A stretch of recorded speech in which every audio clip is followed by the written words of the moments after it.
Hey everyone, welcome back to episode 74 of the Guardian Project podcast. I'm your host, Andy, and Hour of Promise. Promise of Tomorrow is the real card I'm referencing. Promise of Tomorrow is really just the procrastination of today.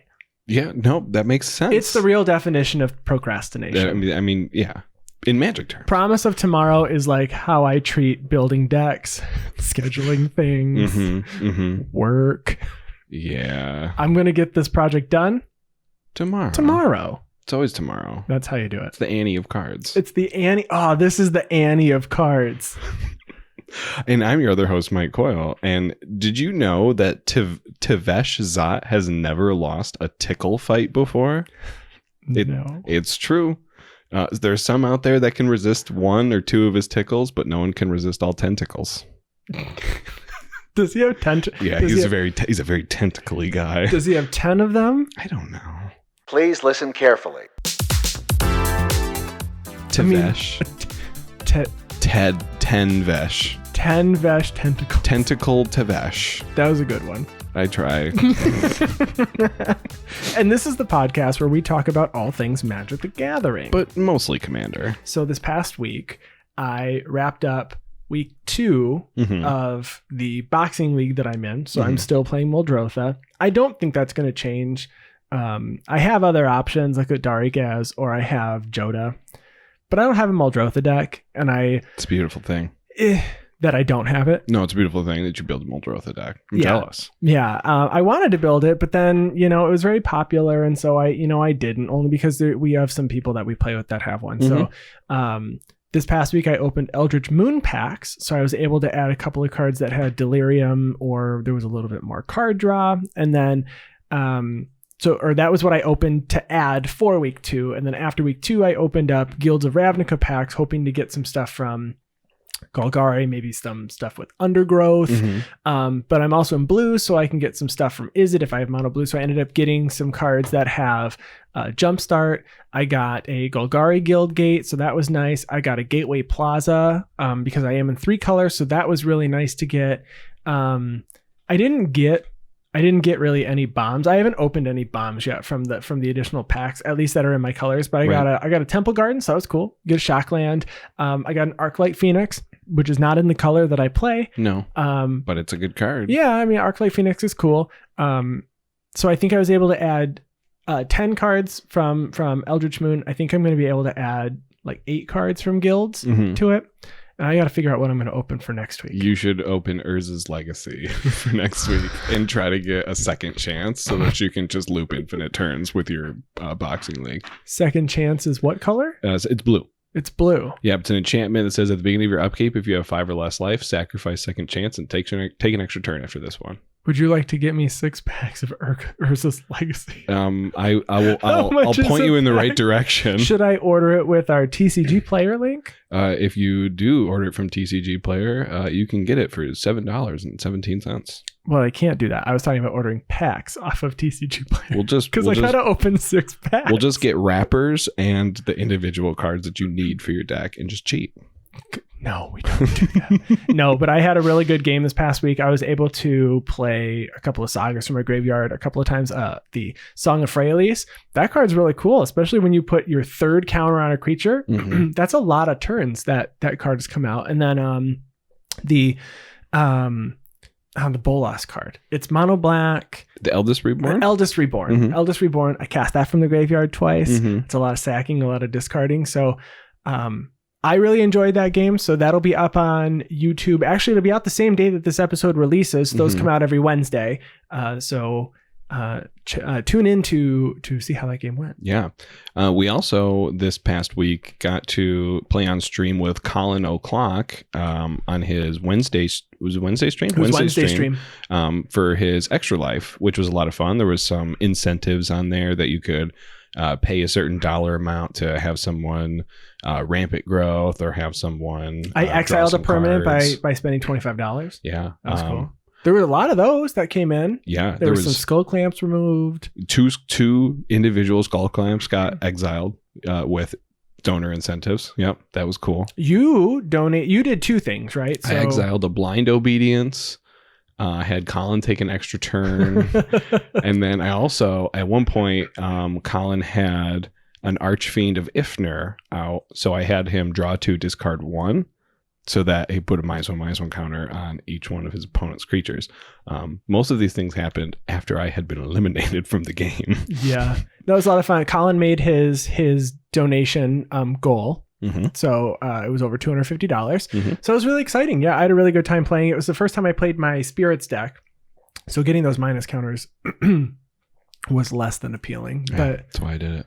But to peel back that banana of a deck that was happening over there with your Spirits. There was, to be fair, when I lost the Skull Clamp and I lost the Smothering Tide, Mm-hmm. I was like, oh man, I'm a sitting duck right now. Mm-hmm. Oh no. It did not go in my favor, but go check out the VOD. That was a lot of fun. Yeah. Kaladesh Remastered comes out on Arena on the 12th. That's hot. So that comes out this week. Mm-hmm. There's I believe Aetherworks Marvel is in there. Oh, Anybody remember that? Is Ulamog in there yet? Store? Is it? I don't know. I think Ulamog. Ulamog. I don't remember all the individual cards that were added. I know that they've added cards 3 or 4 times now, just like sets of 20 cards. Well, then you might be able to do that for an Ulamog if it is in fact in there. Or you could just play Teamer Energy, which was also broken after Ulamog rotated. I played Teamer Energy for a bit. I beat Teamer Energy a bit. Mm-hmm. That was cool. I didn't have to. I remember that though. Yes. I didn't have to play against it. I played against a bunch of dinosaur decks. Yeah, so I'm excited for that. And before we go ahead and jump into our main topics, we want to thank everybody who is a patron. I'm working on getting all of the rewards. There's some people that are waiting on tokens from us, so those are going to get mailed out later this week. If you want to support the show, you can head to patreon.com/guardianprojectpod and donate for any dollar amount. We do have some episodes coming up. We are working with some patrons who have a reward for a Commander of the Week episode, so we are going to be creating some content based solely on their Commander deck. So we're really excited for that. Yeah. And if you're looking for another way to support the podcast and you're looking to pick up some cards or some sealed product, we do have a TCG Player affiliate link located in the show notes below. Or if you're watching on YouTube, located in the description. So if you could go through our TCG Player affiliate link, it helps out the podcast. We get a little bit of money back from them. TCG Player just had an 8% kickback. Hopefully you were able to take advantage of that and get some bonus bucks. But really the easiest way you can support the podcast, whatever venue you are listening to our podcast on, if you could just follow, subscribe, leave a comment, a rating, whatever you can do to help us out there. Any constructive feedback, we'd appreciate it a lot. Yeah. So what are we talking about this week? This week, we're going to give a quick shout out at the beginning of our episode to a very special friend of the podcast. And then we are going to talk about a little bit more about, there's this new set this coming out. It's called Commander Legends. Yeah, we might have talked about it a smidgen last week. And maybe even a little bit the week before. So this is a super cool set, mostly about Commander, much like our podcast. So we're going to talk about cards that we're actually adding into the 99 rather than cards that we are looking at to be our Commander. And then we're also going to talk about cards that we want to be our Commander. Yeah, the one that we want to build the most, we think, right? Yeah, the one, right? The one that we want to build the most. When I sent you my 3. Yes. Yeah. All right, let's get to it.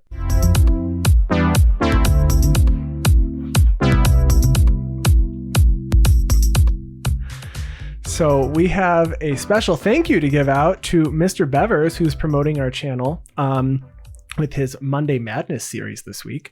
So thank you to everybody who stopped by our show to let us know that you found us through Mr. B, and everyone who did subscribe and leave a comment. Good luck to all of you in the the giveaway competition. So if you aren't following, go ahead and check out MrBevers' channel. We will put the link in the show notes below. He does a lot of pack cracking, and he does cracking for a cause once a week. So I was on, it was a couple weeks ago now. I mean, by a couple, I mean, it was a while ago. I think it was, I was on his second episode for cracking for a cause. So you come up with a stipulation and whoever wins donates to the other person's charity of choice. Mine was in June. I remember that much. Okay. And so anyway, I think episode 12 or 13 just came out. So go check that out. And if you are here visiting from Mr. Bevers, welcome to our show. Welcome. Mm-hmm. So that song brought to you by us. Yep. You're welcome. So we are diving into the 99, one might say. Or 98. Could be 98 because some of these cards have partner. Yeah, or we could also be playing companion and it's into the 97. It's crazy. Soon it's going to be like into the 96. We're going to have another exile spot at the beginning of the game. Into the 96. Into the 96. The 97 is a realistic one, though. I mean, yeah. Partners with a companion. Mm-hmm. I have not looked to figure out what partners want a companion yet at all. I misread a card and started building a deck around it. Because I don't like companion. I know you don't. But I misread Jessica. And Jessica says if a commander would deal combat damage, it would deal triple damage with her activated ability. Or, sorry, target creature. It would deal combat damage. I thought it just said damage. And I was thinking about doing a Jessica Vial Smasher Obosh Rakdos deck. But you still could, though. You could. I don't ever want to swing with Vial Smasher. I'm sure. I was hoping for things that just didn't work out for me. It was not one sad moment. Reading the card explains the card, which Gosh, I sure feel does. like how it's going to be for a little while with all these new cards. There's some complicated things. Most of the stuff's pretty easy, but there's some Obeka's complicated, right? Yeah, for sure. So the first card, so we each just picked random cards that we wanted to play with. I guess not even random. We went through this list and we know that there's some specific cards that we want to add to some decks. Mm-hmm. So we're going to talk about the ones that we're adding to our decks and why maybe you might want to add them to your decks. So the first card that I have is actually Reshape the Earth, which is a 9-mana sorcery, 6 green, that says search your library for up to 10 land cards. Just land cards, doesn't matter what they are. Nope. And put them onto the battlefield tapped and shuffle your library. That's right. So this is a really great card if you're playing a Maze's End deck. It sure is. Which I have. It's a 5-color Maze's End deck with Niv Mizzet at the helm. Although it's probably more realistic to play a Golos deck for Maze's End. Mm-hmm. I have Niv Mizzet because I had, something for every commander color in Ravnica. That's right, including all 5. Including all 5, which was Niv Mizzet Reborn. So for 9 mana, I can go and get the remainder of my gates and the Maze's End, or I guess 9 gates and Maze's End. Mm-hmm. And then once you untap, you do just win. Yeah.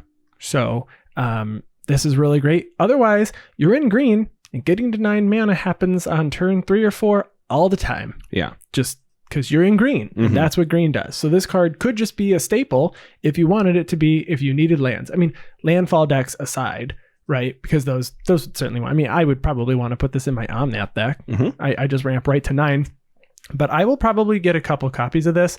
It's sorcery speed. So you don't get to benefit from it until your next turn, unless you have like an Amulet of Vigor, or you have, there's ways to make it crazy. Yeah, there's even ways. The new turtle. Yeah, is really great. Archelios, Lagoon Mystic. Right. With this, just I'm going to tap 9, and you actually net 1 mana because you get 10 lands. They'll come in untapped. Right. So I really like this card, and for Maze's End, I will be playing it. Yeah, for sure. If you do combinations like Field of the Dead or something, you're getting 10 zombies with if you get Field of the Dead as one of these, you could do all utility lands. The card has endless possibilities. Reshape if you're playing a deck that's red and green, I guess you can grab a Valakut and the rest of your mountains if you really needed to. Yeah, you certainly could. You could get like Valakut and then like the stuff that enters the battlefield and like becomes a copy of another land that you control or something like that, and your Cabal Coffers and your Urborg, if you're playing green and black, you might as well just grab them. Yeah, who knows? So yeah, definitely really, really, really cool card that's going to fit into a lot of decks. So I'm excited. What is your first card this week? The first card I picked is a mono black zombie. Surprise. Tormod the Desecrator. So Tormod the Desecrator is a 4 CMC zombie wizard for 3 and a black. You get a 4/2 zombie wizard. This one is actually one of the partner cards, and it is in consideration for my first mono black partner. I'm advocating for this to be part of your favorite color pairing of mono black. I still don't know if I love it or not, quite honestly. I mean, the card in the 99, again, we're talking about into the 99, or the 98 or the 97. Into the or 99, the 96 one day in the future. Who knows? But into the 99, I really love this for all zombie decks. So the text on it: whenever one or more cards leave your graveyard, create a tapped 2/2 black zombie creature token. So this is fitting really well into my Scarab God Zombies deck. Yeah, this is perfect for that. It's just all zombies all the time. One of the infinite combos, actually the only infinite combo that I have in the deck, this particular card works very well with, which is Gravecrawler with a Phyrexian Altar. Phyrexian Altar allows you to sacrifice a creature for 1 color of mana, and Gravecrawler says as long as you control a zombie, you can cast Gravecrawler from your graveyard. So you sacrifice Gravecrawler for 1 black and then cast it for 1 black, and every time you do that, you're going to get a tap 2/2 zombie with Tormod. So you could create infinite tapped zombie tokens and then sacrifice all those zombie tokens, and Torment of Hailfire for X equals 1 billion or something like that. But yeah. Honestly, now that I was thinking about it, I actually kind of went through all my architects for all these decks and added all these cards to my maybe boards just to kind of look at it. And the Scarab God is always like a kill on sight thing because people don't want their creatures to get exiled from their graveyard and then come back as a 4/4 zombie plus the Scarab God, as it's really good upkeep trigger to do damage and scry equals to the number of zombies you control.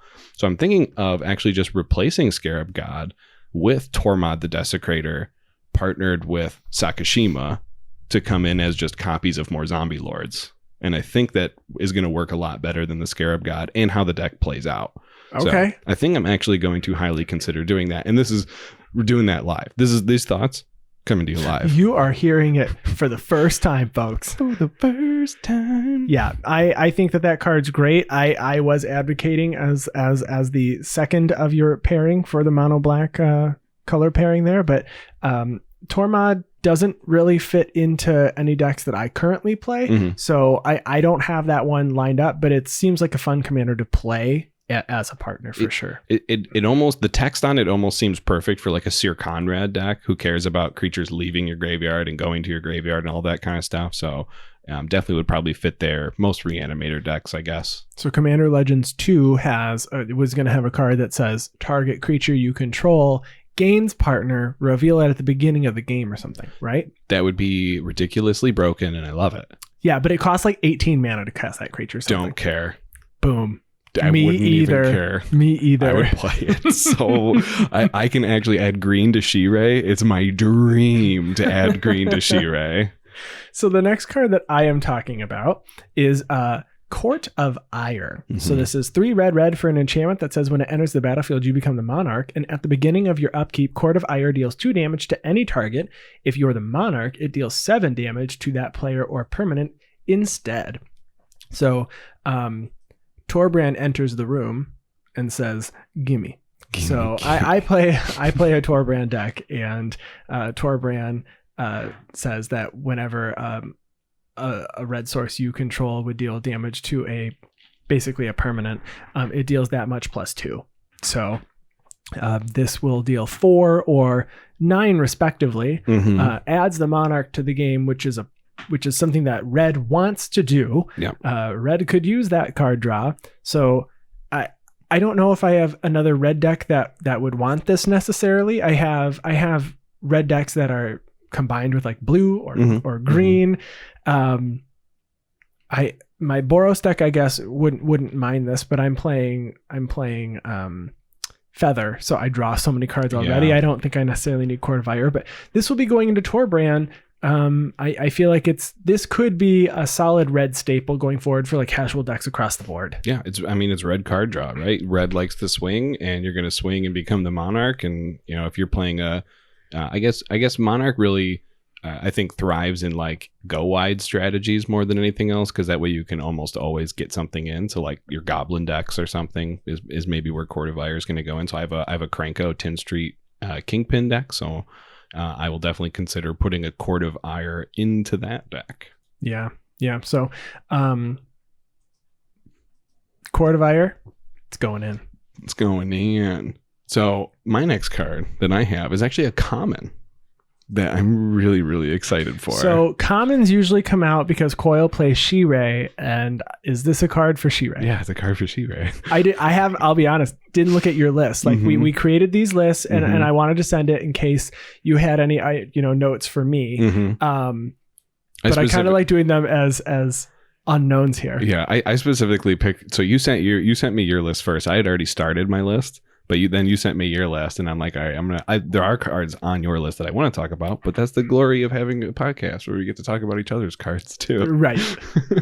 So this one, it was absolutely. I had people actually DMing me about this card and going like, "Oh, you putting this in She-Ray?" It's like, of course I'm putting it in She-Ray. So this is Elvish Doomsayer. So Elvish Doomsayer, 1 and a black. You get an Elf Shaman 1/1 that says when Elvish Doomsayer dies, each opponent discards a card. So it's not target opponent discards a card. It's each opponent discards a card. It's a 1/1. It only costs 2 mana. I have a lot of stuff in She-Ray that reduces cost by 1 for black. Do you play Burglar Rat? I do play Burglar Rat. Okay, yeah. So this gives you a little bit of redundancy.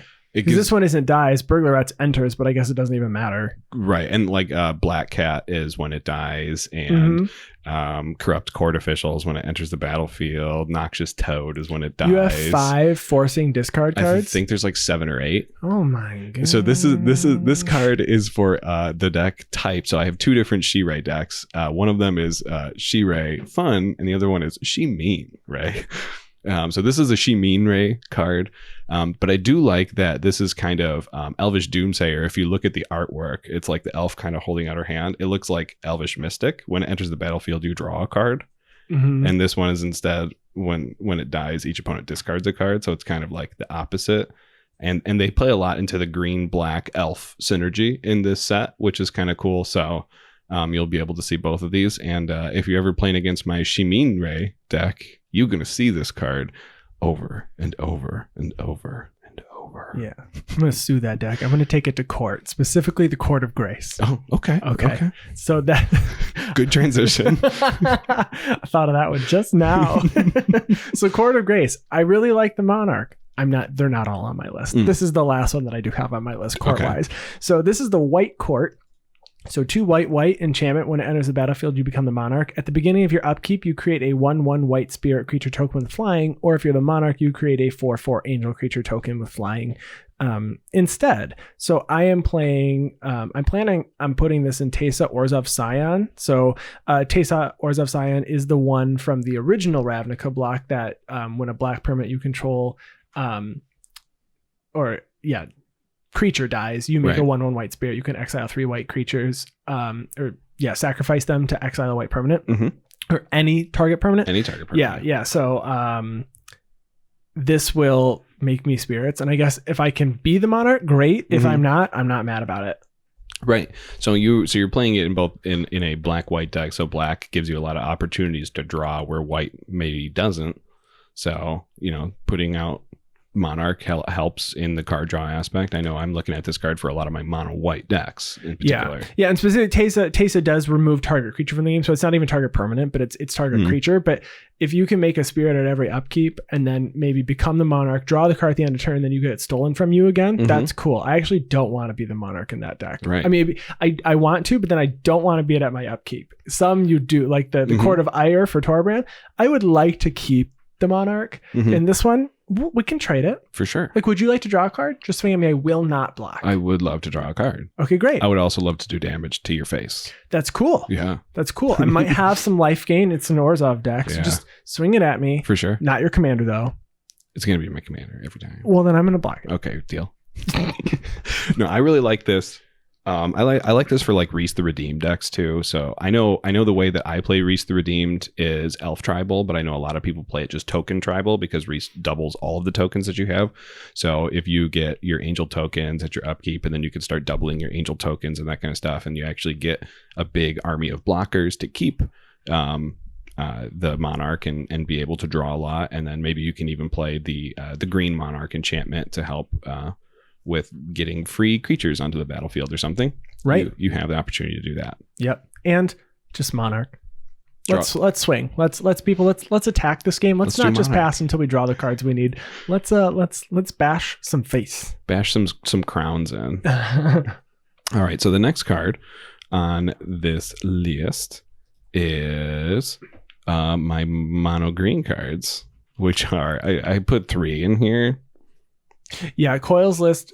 He gave me 10 cards, but he actually gave me 12 cards because one line was 3 cards in a row. Yeah. So this, I guess, I have this mono green Yeva deck that I call mono blue mono green Yeva, because Yeva allows you to cast green creature spells as though they had flash, and if you didn't know, Wizards of the Coast likes printing good green creatures in sets. They're great. Yeah.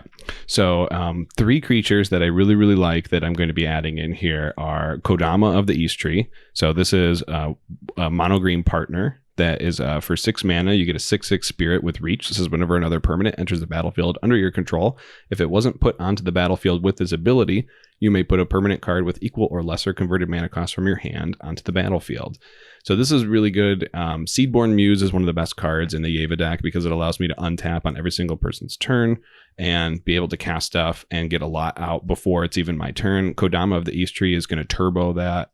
And even if I don't have Seedborn Muse, I'll be able to get 2 permanents out every single time that I cast something. So that's going to help out a lot. Sweet Gum Recluse is another one that I think people are overlooking this card a lot, and I'm surprised. So it's a 6 CMC spider. It's a 0/3 spider with flash, cascade, and reach. And it says when Sweet Gum Recluse enters the battlefield, put 3 +1/+1 counters on each of any number of target creatures that entered the battlefield this turn. So I do have a lot of creatures that will come into the battlefield and create tokens, stuff to dump all my mana into, like Ant Queen or something. You pay 1 and a green, you make a 1/1 ant.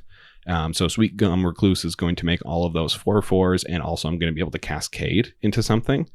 And then finally, I mean, there's this 10/10 for 10 mana called Apex Devastator. Yeah, we talked about it last week with the quadruple cascade. Yeah, so that's just a really good green card. I do have the mana in Yeva in order to cast it, and I'm going to be able to get 5 permanents on the battlefield, or 5 spells at the very least. Yeah.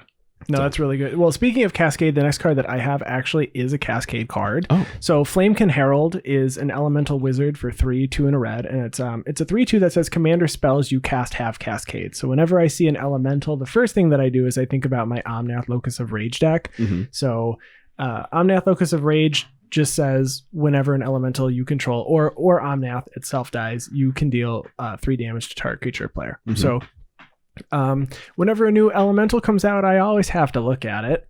So this one's really great because it says commander spells you control have Cascade. So Omnath costs 7 mana, and I did look at my deck list that I have for Omnath, and there's only 2 cards that I can't hit in the deck, which is a Blasphemous Act and Avenger of Zendikar. So 9 and then 7 respectively. Mm-hmm. Every other card that I have can be cast off of this because you reveal until you reveal a non-land, and then non-land card with lesser CMC, and I don't think there's anything that I wouldn't want to cast off of it. Right. If I just cast my commander and get a free spell. Mm-hmm. I mean, yep, and it's probably going to be a ramp spell or a creature that goes and gets a land. Sure. I mean, which I guess you could still argue is just a ramp spell, but on a body. Mm-hmm. So I think this is going to go in, but I'm getting to that point with this deck where I don't know what to remove.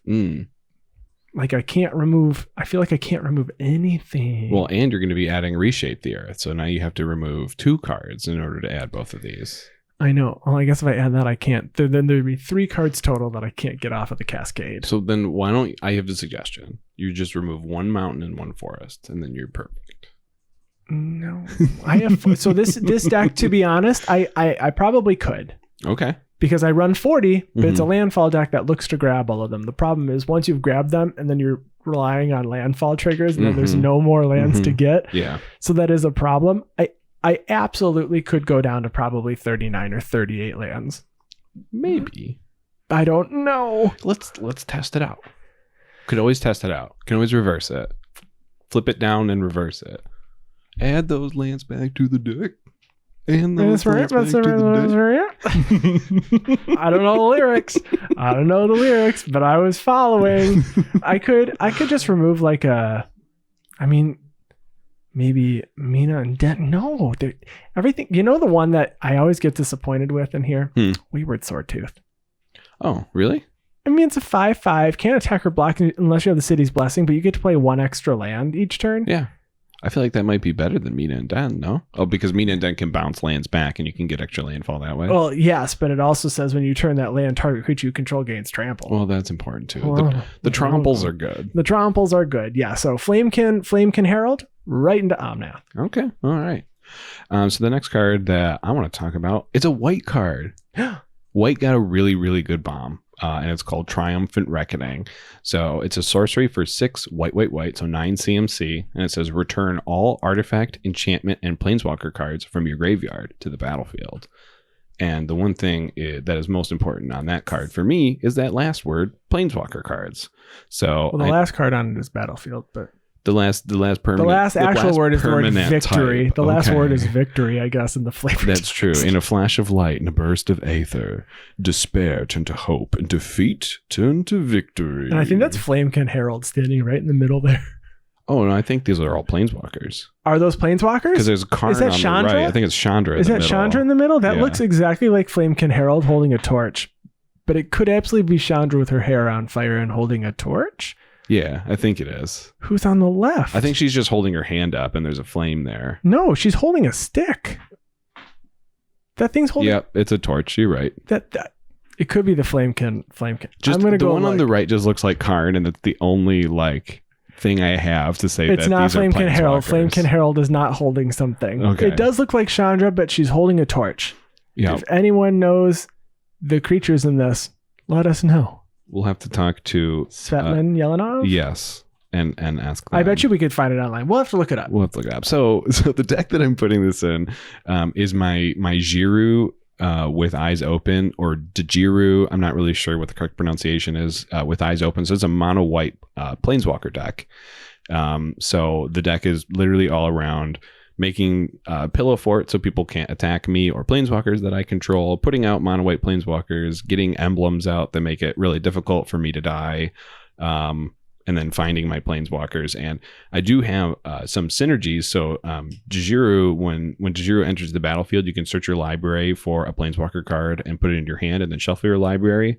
So I do have some cards that actually help it, so that if I have a planeswalker in my graveyard, I can put it back into my library and search for it. So with this card, I wouldn't have to do that. I can just basically reanimate all of them and put them on the battlefield at the same time. It's like a big old expensive replenish, but for all the things that your deck wants. That's right. And again, I do also play the enchantments that help me with Pillow Fort. I play the very important artifact for planeswalkers, the Chain Veil, to help and get multiple activations. So that's kind of just sugar on top, when the big thing really is just getting all the planeswalkers back. It's at sorcery speed, but planeswalkers activate at sorcery speed, so I don't really mind. Yeah, it's not so bad. So every time that you play this, you do get targeted, right? Because you do have a lot of planeswalkers that can be crazy later, but they might not necessarily do much immediately. Right. You run the suite of the Gideons. That is correct. All of the Gideons. All of the Gids. Except for human Gideon. Kithian? Yeah, I do not play Kithian. That's okay. I mean, I don't know if you would even be able to flip it, really. It's difficult. You could. I mean, you run Elspeth, which makes creatures and stuff. But a lot of white planeswalkers make creatures. Yeah, yes. Yeah. But this is a perfect card for that deck. 9 mana is 9 mana. I mean, but you're in for the late game in that deck anyway, because you're exploding the board every 3 turns. Every 3 turns, I'm board wiping, trying to get a Sarah emblem and a Gideon emblem to make it so that I can't lose the game. And whenever I take damage, I don't take damage. And even if you're playing an Atraxa deck, you're going to want to put Triumphant Reckoning in that. Right. So. Well, let me help you out by wheeling stuff into the graveyard for you. Perfect. So that you can reanimate it with the card sitting in your hand with the Wheel of Misfortune. So we talked about this briefly last week. Card that I think is a solid. If you need a wheel effect and you can't afford Wheel of Fortune because it's like $190 now, this one's fine. It costs the same amount of mana. Same amount of mana, just a little bit of life, or you might even be able to be right in the middle of the road and you don't lose any life. That's right. Just don't be the lowest unless you like your hand. Then be the lowest. Yeah. This card is solid. There isn't really a whole lot to say. It's a wheel card. Yeah. There's a little bit of politicking here, maybe. Sure. But there's a lot of thought that has to go into making your decision. So you could try to mess with somebody, and if you have a lot of life, or maybe they don't have enough and they really want to wheel it. I don't know, but I feel like this will lead to some interesting plays. Maybe not as interesting as we think, but if you need a wheel effect, this one's solid. Right now, it's at $12. Yeah. I mean, it's not a cheapo card. No. But $12 a lot cheaper than $180. Absolutely. Yeah. And a little bit of life, it's Commander. Right. And I have learned in the last year in my 300, I think in 9 games now, I don't mind paying a lot of life into things. No. If I can stabilize. Well, and we even talked about, some of the ways that you can exploit this, because the card does deal damage. So like if you're in a Fire Song and Sunspeaker, it's a red card, so it gains lifelink and that kind of stuff. And I think it's important that you're not going to play this in a deck like Nekusar, because if you have Nekusar out and you cast that, everyone's going to say, oh yeah, we pay 0. That way we don't take damage from getting wheeled by Nekusar. So, I guess that makes sense.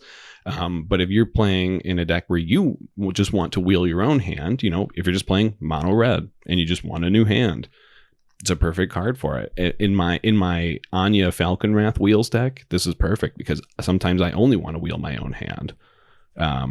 So yeah, no, there's definitely a lot of really good instances for this. Yeah. So Wheel of Fortune is going, or Wheel of Misfortune. Wheel of Misfortune is going into decks that I have that have red. Sometimes just having this is great, but you also enable your opponents to. So, and I don't mind if someone else were to wheel me into something. I'll pay some life or attempt to. I'll bid some life and maybe not lose it, but give me 7 cards. Now, what if someone casts Wheel of Misfortune and then in response flashes out a Hull Breacher? Then you need to talk to them if that's not something that you want in your play group. However, I love those effects, but I don't do those only because it's a little difficult first to play that. I don't, unless you're in for a higher powered game, which I would just say is tuned. Right. I would play those in a tuned deck. But for like the podcast, unless I specifically said, hey, we're playing decks that are tuned, I would never include that card. For sure. Never would I include that. Opposition Agent, which we want to mention, or Notion Thief. Right. But if I'm playing tuned or higher, all in. Now speaking of Hull Breacher and Opposition Agent, I'm going to put those in decks. Even casual decks? No. Okay, I was like, oh my god. Decks, oh no, I want those in decks powered. too. I just didn't include them on the list because you did. That's correct. So those are the two cards. I didn't actually know you had them on the list, so I'm really glad they're here. So those are the 2 cards that I'm talking about next. So Hull Breacher is a 3 CMC Merfolk Pirate 3/2 with flash. It says if an opponent would draw a card, except the first one they draw on each of their draw steps, instead you create a treasure token. An Opposition Agent, a 3 CMC Human Rogue 3/2 with flash. This is you control your opponents while they're searching their libraries, and while an opponent is searching their library, they exile each card they find. You may play those cards for as long as they remain exiled, and you may spend mana as though it were mana of any color to cast them. So these 2 cards plus Jeweled Lotus are probably the 3 biggest controversy cards from Commander Legends, and I plan on playing all 3 of them in my new deck that I spiced up, my Araumi of the Dead Tide deck. So the real cool part that I like about these are that they have flash speed. So Araumi of the Dead Tide allows me to cast creature cards from my graveyard. And normally you would have to cast them at sorcery speed, as creatures are. But I have some, I guess, extra tricks where I could entomb a Hull Breacher into my graveyard, use my Araumi to flash Hull Breacher out ×3, and then and this is with a wheel on the stack or something like that. And then with 3 Hull Breachers out, I would actually be getting 3 treasures for each card that my opponents attempt to draw off of a wheel, potentially giving me 63 treasures and allowing me to most likely win the game on the next turn. Hopefully I can with 63 mana. Or I'll be able to do the same thing with Opposition Agent if someone goes and tries to tutor for something. Maybe they're also playing around me and they flashed out, or they put out Runescar Demon and they're going to search 3 times. I'm going to get an Opposition Agent out and I'm going to search their deck 3 times and take 3 cards out of their library. So yeah, we do press that these are higher powered cards. These are quote unquote unfun cards for like a battle cruiser format or for a medium power format. So you would want to play these in higher power, but I think they're very important for the format right now. And I think they are seeing at least a lot of discussion. Yeah, no, I like these a lot. I mean, I certainly will play them. I want to test them out, of course. But just make sure your play group's cool with that before you just throw these in, because it will lead to a couple of field bads. Yeah.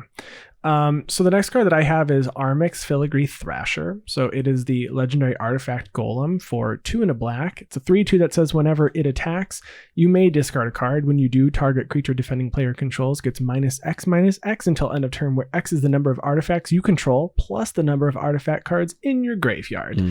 I only have one artifact like dedicated deck, and it's Rona, Disciple of Gix, that has already got self-mill strategy included and a significant number of artifacts. So attacking with this 3/2 will almost, I mean, I would say I would almost guarantee that I would be taking out a creature with the -X. It may not live. Obviously, it has to swing, so it's not that great, but it seems fun, and I like playing with new cards, and that's as simple as it is for this one. Right. It's not going to enable some crazy combo for me, but it is legendary, so if I can swing, I can cast Rona, exile it because it's a historic permanent, and just cast it back down for 3. So Rona, the one thing that Rona does is recurs things pretty consistently, very consistently. Right. So I would put this in there. I probably have a couple of filler cards. I mean, my Rona deck is not completely tuned. It has some infinite combos in it, but there's cards that I just don't really like when I draw them. So this is going in. And it itself is an artifact as well. Yes. So it counts for itself. Yeah. In that minus. So even if someone exiles your graveyard before combat or something, and it's us getting -1/-1. Still killing that token. Getting it. Get there. So it's going in. It's going in. Very cool. I'm still considering this card as one of the partner cards for my mono black. Yeah. Deck. I'm considering it. Okay. But I would have to throw in a lot of artifact synergy to make it worth it. So we'll see. So the next cards I want to talk about, kind of a catch-all. It seems like most of the cards that I picked are actually just like 12 cards each, it seems. Because the last one was 2, Hull Breacher and Opposition Agent. The one before that was 3. It was 3 with green. So this one is 5. So these are all the battle bond cycle of lands. Oh yeah. That we have. So they're great. They're really good for the commander format specifically. So they come in untapped if you have 2 or more opponents. And we're finally finishing the cycle from battle bond. I don't know if that's what I mean. I think that's generally what the audience is calling them, or battle bond lands. Yeah. So you're going to be able to finish that cycle. They're not fetchable by means of traditional fetch lands or anything like that. Obviously, they're fetchable with cards like Reshape the Earth, if that's what you want to do. If you're in a 5-color deck and they're all in your deck, yeah. and you still have more than just one opponent, you can get all 10. That's right. And well, I mean, if you don't have any out. That's true. And you have already 9 mana. Yeah, that's correct. If all of those things are there, which is not likely. I would like to see it happen. It would be cool. Yeah. Yeah. But it's going to help you fix in colors that, you already have a lot of good color fixing for. I know Izzet is one of the color combinations that I'm looking forward to. So if you don't like your, Temple of Epiphany, is that the Izzet one? That's the Izzet one? Yeah. So if you don't like your Temple of Epiphany, if you don't really need that scry trigger, this one will come in untapped. Or maybe you're just going to replace a basic land with some of these battle bond lands to help fix your mana. Yeah. It's just kind of simple. Yeah. It's exciting cards that we're going to add to our 99. That will go in. I use the battle bond lands if I have them. I didn't open a ton of battle bond, but I picked them up because it's in a lot of cases it's better than a scry land. Mm-hmm. But sometimes the scry land's relevant. If you have it, it's not bad. You can play them both. I like Scryland turn 1. I like Battle Bond Land turn 10. And turn 10, you might only have one opponent, and then it comes in and also doesn't scry. That would be bad. That is true. That is true. You like it solid on like turn 4. Sure. 4 or 5? I'm down for that. Yeah, I don't want a Scryland. I might. They both have their importance. They do. They really do. You need to figure out what's better for your deck and then just play both anyways. Yes. So the next card, I actually feel that one of the decks that got the most love for me is my Teysa Orzhov Scion deck. So this is Thales Reverent Medium. So it's a 3/4 for 3 a white and a black and for a human cleric. At the beginning of each end step, create a 1/1 white spirit creature token with flying, where X is the number of tokens you created this turn. So I do have sack outlets. So if I sacrifice a black creature and I make a 1/1 white spirit, because it says when a black creature you control is put into the graveyard, this will make a spirit at the end of turn for each spirit that I already made. 5 mana is a lot, but it just really works with what I'm already doing. So I don't see any reason not to add this. Yeah. I like it a lot. And I think this would be really cool in a cleric deck or just a tokens deck that's playing white and black. I mean, I think this would be good in my Zinder, no, not Zinder's Blood Oaken. Nakara and Yannick, they care about +1/+1 counters, but they have some synergies with tokens in there. So this would be kind of cool because I make tokens with them occasionally. Yeah. I mean, I think this just screams Orzhov, right? It screams Teysa. It's in the absolute. There's a lot of colors ghosts just like appearing that are probably screaming. I know they've been releasing little story tidbits of all of the Commander Legend cards. They've done. I have not gotten to all of them yet. Yeah, there's two articles. Yeah, and I think I'm halfway through the first one, so I'm interested to see if Thalys. I pronounced it Thalys. Thalys. I'm interested if Thalys is actually from Ravnica and is Orzhov related. It looks very much so. If you know and you're listening, tell us somehow. Tell us? Just tell question us. mark? There is a question. That was actually a question, not a. Yeah, add us on Twitter at me or email us at the Guardian Project Podcast. GuardianProjectPod@gmail.com. Okay, so the next card we're going to talk about, I think we're both really excited for this one, actually. I know a lot of people are, and this card is War Room. So War Room is a land that enters the battlefield untapped, which is really cool. That's relevant because we've done 2 shows where we care about untapped land. And it taps for a colorless, or you can pay 3 and tap it, pay life equal to the number of colors in your commander's color identity to draw a card. So I don't just have one deck that I want to put this in. There's many decks. Obviously, decks that lack card draw, like Mono White, like my Jahzzar deck, or Boros, like my Fire Song and Sunspeaker deck, are going to be loving this card. So there's even some decks that want the life loss that is going to want this deck. So like I know in Villas, it's going to be pay 3, tap it, draw 2 cards, which is really cool. In Firesong and Sunspeaker, I have a lot of healing abilities and lifelink abilities where I don't really care about 2 life loss because it's going to be tap 3, pay 2, draw a card. Not a big deal. I will be putting this in monocolor decks.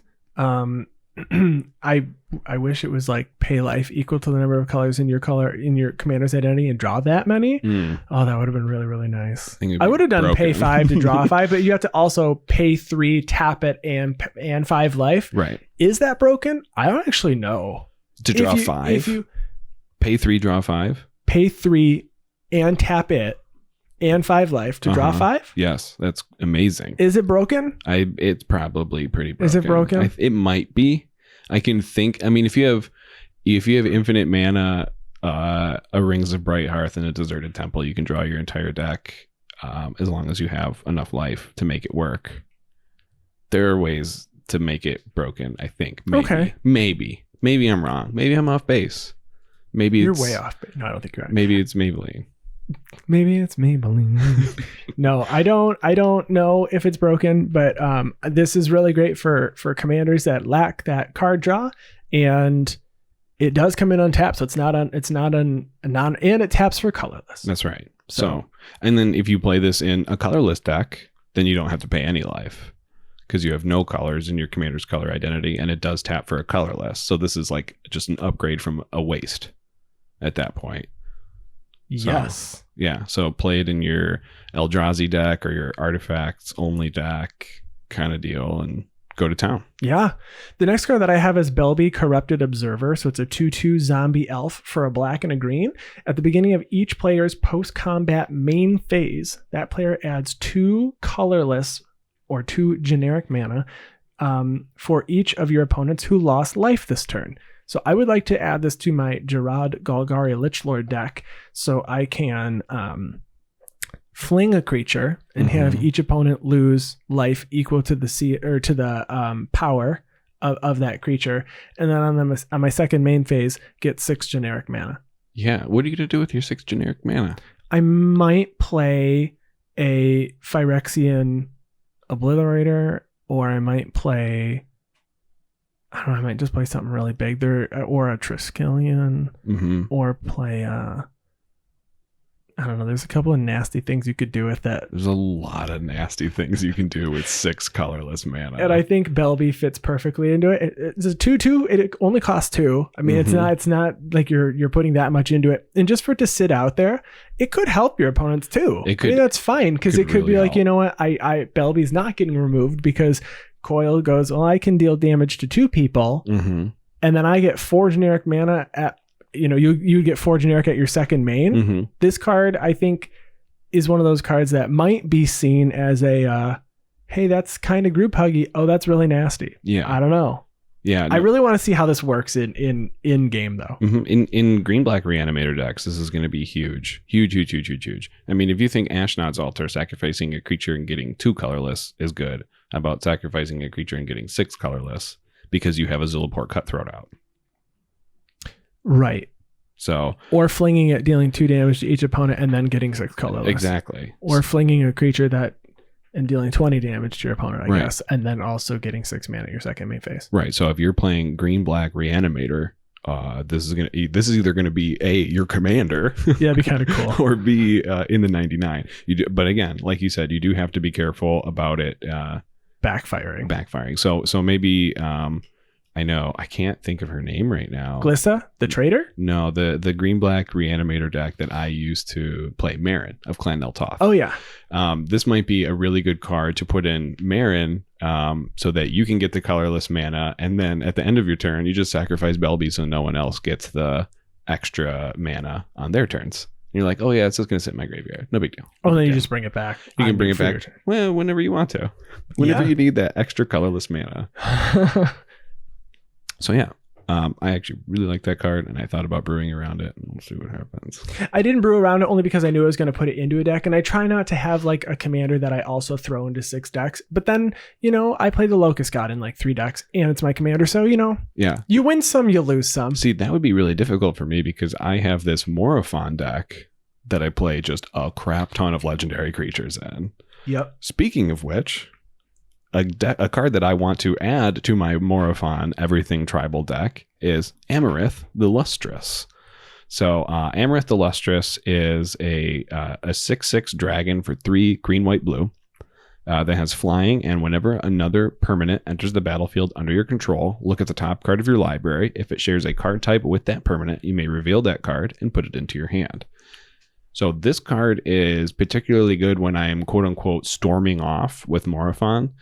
So Morophon plays a few enchantments like Conspiracy and Arcane Adaptation that allow me to name only 1 creature type. And then all of my creatures either gain that creature type or become that creature type, depending on which card it is. Conspiracy makes them become. Arcane Adaptation makes them gain, which is an important differential. But Amarith allows it so that if I do have one of those out and I play a creature, I can top deck a creature and then cast that creature again, and then top deck a creature and cast that creature again. If you do have some top deck manipulation, you can kind of look at it and see, oh, is this when I play my land so I get another land in my hand and get that off the top of my deck? But this is just going to help get extra value. And on top of it, I do play a lot of Dragon Synergy, or a few Dragon Synergy card, like the Dragon and Scion of the Dragon, along with some other 3 mana dragons in my Morophon deck. So it's going to fit really well, just again, for card advantage and an extra dragon. Yeah, no, that's great. The next card, which is a very important card for a lot of people, I think everyone would like to do it, would like to play with it. It's Jeweled Lotus. And we mentioned it last week. It's not broken. It's going to be played. However many I open will go into decks. The thing to remember is you'll be a big target if you do it on turn 1. You get something out on turn 1 or even on turn 2. But this specifically, I would like to add to, and I mentioned it last week. I would like to add this to my Rona deck as well, because I can play Rona and bring it back immediately, and then it feels like I've got this sitting out there as Rona tax. Yeah, because Rona does cost 3, then 5, then 7, and which is fine. But I also play Emery, Lurker of the Lock. I play other cards that can get artifacts back. So Jeweled Lotus, I think, is great. There's not a whole lot more to say. It stirred Twitter up for a bit, and now it's not. The world did not. The world didn't end. It didn't end because of Jeweled Lotus. That's right. It'll end because of other things, but not Jeweled Lotus. Yeah, just not for the Jeweled Lotus. I expect to see it a couple of times. Some people might be frustrated early on, but I don't think it's going to be. This is not an every single commander deck staple. No. So I want to see it played in a mono blue Urza deck, but only to tap for 1 blue. It'll happen. Yeah, I know. It'll be really cool to see too, because they won't need it because they'll have the Urza out and they'll draw it late game, and for them it at least still is a rock. Right. Exactly. Yeah. Cool. Okay, so the next card that I am adding to a deck is actually being added to a deck that I am going to put Jeweled Lotus in as well, and this is Tivash Zat, Doom of Fools. Okay, this is your partner Planeswalker mono black, which is going to be one of the black partners from my so black. We know half of it. Yeah, Tivash Zat will be one of my mono black commanders with partner. So for 5 mana for 4 and a black, you get a legendary Planeswalker Zat with 4 loyalty that you can +2 to create 2/0/1 black thrall creature tokens. +1, you may sacrifice another creature or Planeswalker. If you do, draw 2 cards, then draw another card if the sacrifice permanent was a commander. You can -10 to gain control of all commanders. Put all commanders from the command zone onto the battlefield under your control. So I know a lot of people are a little bit scared of that -10. I am going to perpetuate that fear, and I'm going to try to hit that -10 as soon as possible.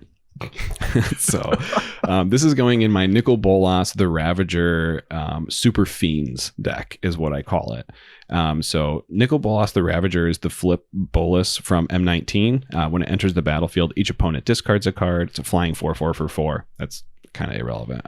I mean, doing 4 damage is nice, but right. The important part is you can pay 4 and Grixis, so 4 blue, black, red, to exile Nicol Bolas the Ravager, then return him to the battlefield transformed under his owner's control. Activate this ability only anytime you could cast a sorcery. And then the flip side is actually a Planeswalker, and I'm going to need to pull this up on Scryfall because I didn't do it already, and I'm a bad host. But what this deck likes to do is reanimate Planeswalkers from the graveyard. So actually the ability of Tazat to sacrifice Planeswalkers to draw cards is just an added benefit so that I can use a Planeswalker's ability, kill it, reanimate it, and use the Planeswalker's ability again. So it's kind of like a pseudo chain veil, but at the same time, I'm going to be playing cards like Deep Glow Skate and stuff to double the amount of loyalty counters on my commanders to try to get to that -10 as soon as possible. This deck is built with a CEDH mana base, so I consider it about a level 8 on the power scale, just because Planeswalker synergy itself is not super strong in a free-for-all format. Everyone can just kind of swing at your Planeswalkers and kill them. In a one-on-one format, this deck would definitely be a 9 or a 10. But Nicol Bolas, the Arisen, is the flip side of the other Nicol Bolas, and the most important activation is the -4 to put target creature or Planeswalker card from a graveyard onto the battlefield under your control. So that's really why I want Tivash in there.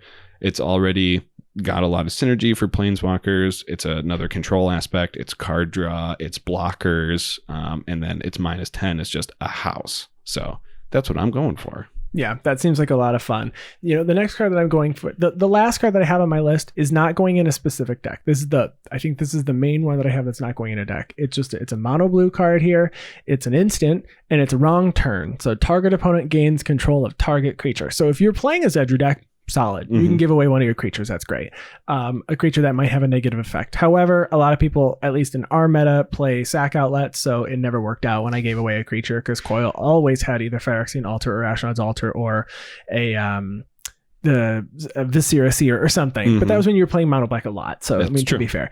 But wrong turn's really great because if the creature is attacking or blocking, it's removed from combat. So if there's something super nasty coming at me, like a big old commander that has a lot of swords or something on it, maybe, and doesn't have pro blue, Right. I can give it to one of my opponents and just say, are you going to swing this at me? And if they say no, I'll go, okay, cool, you take this creature. Because it doesn't have to be yours going, it can be between people. That's right. So this is a pretty political card. I think this is a really cool card.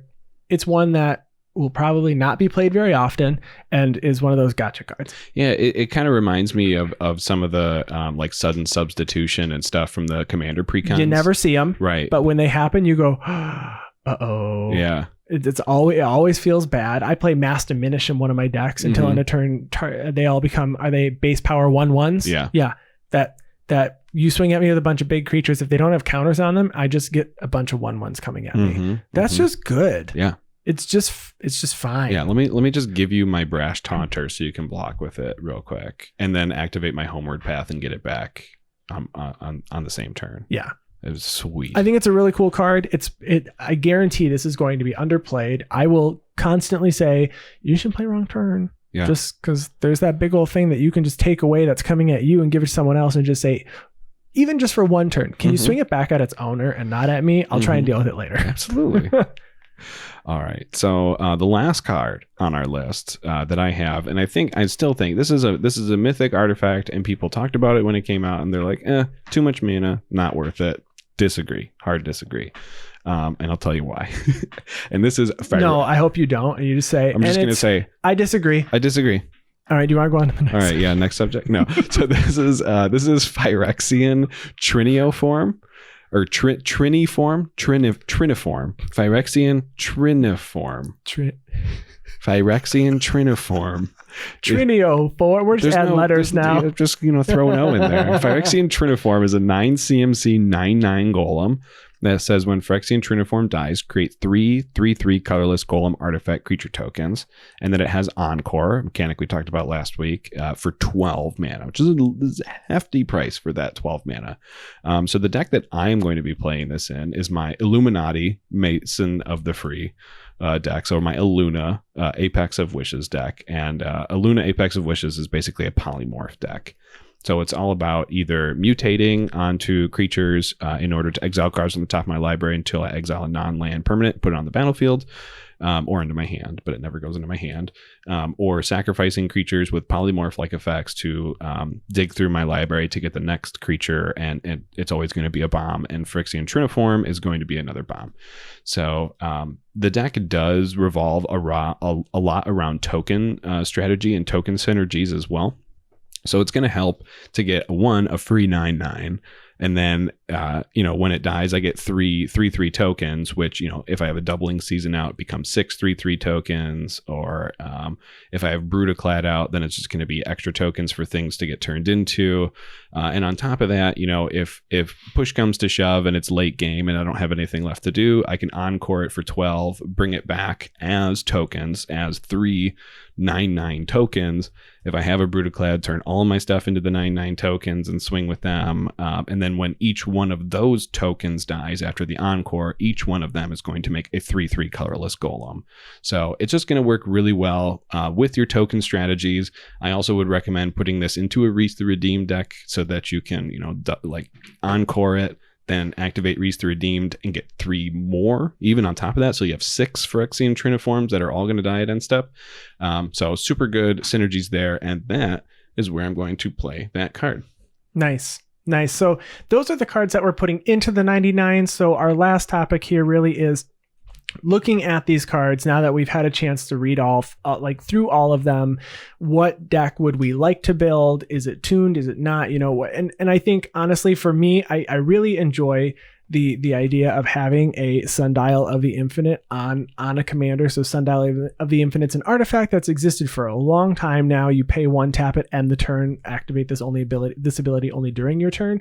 So the card that came out that has a similar ability is Obeka Brute Chronologist. She is a 3/4 for 1, a blue, black, and a red, and it just says tap the player whose turn it is may end the turn, and you exile all spells and abilities from the stack. And you discard down to max hand size, damage wears off this turn until end of turn effects end. So really cool flavor text I'm bored with now. So I think I would like to build this deck. It is likely going to be a more competitive deck. It seems like if you were to build it and you wanted to do infinite turns with like an Isochron Scepter exiling a Final Fortune, which does take an extra turn after this one, at the end of that turn, you lose the game. You just end that turn, but then you just keep casting Final Fortune. So really you never would lose, assuming you can get it to stay around. Super fragile, but you're in Grixis colors. You have lots of options.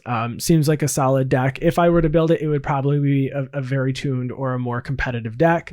At least just to proxy it up and try it once or twice. That this one is definitely probably. This is definitely the top commander for me that I'd like to build just for the ability itself. Otherwise, I wanna play the Buddy Cop deck, which is just Malcolm and Breaches. Seems really fun to play some pirates. I like partners. I've got a couple of partner decks that I already play. I've got Zindersplit and Oaken. I have Nakara and Yannick. I like playing with partners.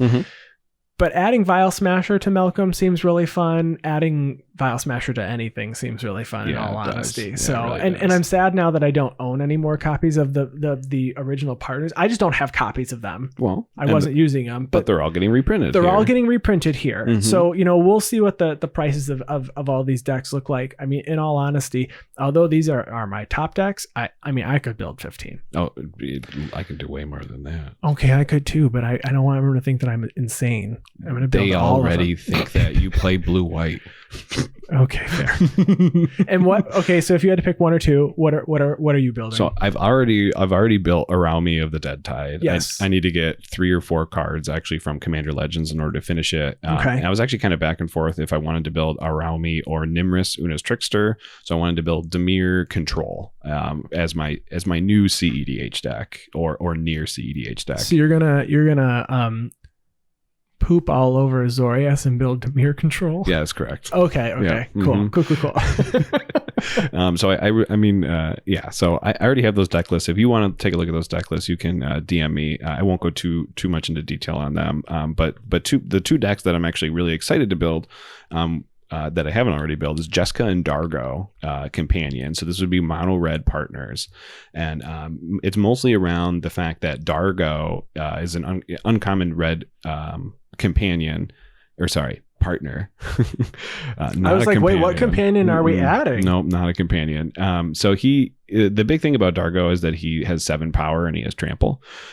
So you can, as an additional cost to cast this spell, you may sacrifice any number of artifacts and or creatures. The spell costs 2 less to cast for each permanent sacrifice this way, and 2 less to cast for each other artifact or creature you've sacrificed this turn. And it's a 7/5 with trample, and the fact that Jessica can have target creature next time it deals combat damage, it deals 3 times that amount of damage, makes it so that one unblocked swing with Dargo is 21 commander damage on someone's face. And so I want to build around that and try to just do a 1 swing kill on somebody. Think that would be fun. And really you only need 4 mana to do it, because you can potentially cast Dargo for 1 red. Yeah. But the fun one that I want to build is actually Rogue Rock and Silas Wren. So Rogue Rock is our new 0 CMC legendary creature kobold warrior. So it's a 0/1 for 0. It has first strike, menace, and trample, and has partner. And I want to partner it with Silas Wren, who is Dimir. And Silas Wren is going to allow you to have some extra artifact synergy. So Silas Wren, whenever it deals combat damage to an opponent, you target an artifact card in your graveyard, and then you can cast that card for the rest of the turn. So this is going to be a combo deck using the artifact Cloudstone Curio. So Cloudstone Curio is a 3 CMC artifact. This is whenever a non-artifact permanent comes into play under your control, you may return another permanent you control that shares a permanent type with it to its owner's hand. So there are 3 other kobolds that you can play in the 99.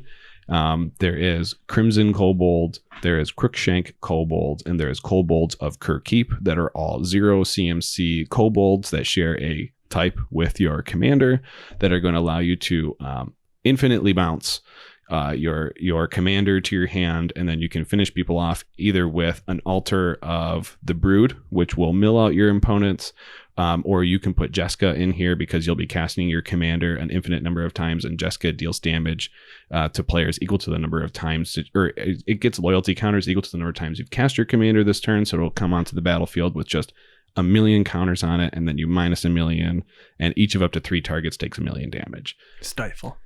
You can go ahead and do that if you've got it. And that's why we're playing. I gotta have it. And that's why we're playing Grixis, and we're going to have some control pieces. No, that does seem like a ton of fun. So I'm excited. We'll see what happens. Obviously, we're going to proxy some of these up. We're going to build a couple. We'll probably build way more than we just said we were going to build. For so sure. looking forward to it. So the other thing is we're going to start scheduling out guests for our streams on Thursdays. Again, we always stream at twitch.tv/atflory. So if you want to join us on stream, we just need you to have really spell table set up and access to Discord. So reach out and let us know. We'd love to get you on the calendar. And thank you all again for listening this week. If you would like to contact us, you can find us online at theguardianprojectpodcast.com. You can find our social media on Twitter at theguardianpod and our gameplay videos at youtube.com/theguardianproject. And you can email us at guardianprojectpod@gmail.com. You can find me on Twitter at atflory. You can find me on Twitter at wormcoilengine. And we will talk to you all next week Yes. when Commander Legends comes out next week, Friday, if you pre-ordered. That's right. And then otherwise, if you didn't pre-order, you can pick it up a week after that. I can't believe that we're already a week away from picking up pre-orders. I know. I'm pretty excited about it. Yeah, me too. Yeah. But you'll have to wait an extra week for collector's edition in most cases. I didn't get those. So I'm just getting regular draft Okay. boosters. But I would love to draft the collector's You were boosters. not drafting that. No. No. No. No drafting collector's edition. Okay, fine. Oh, no.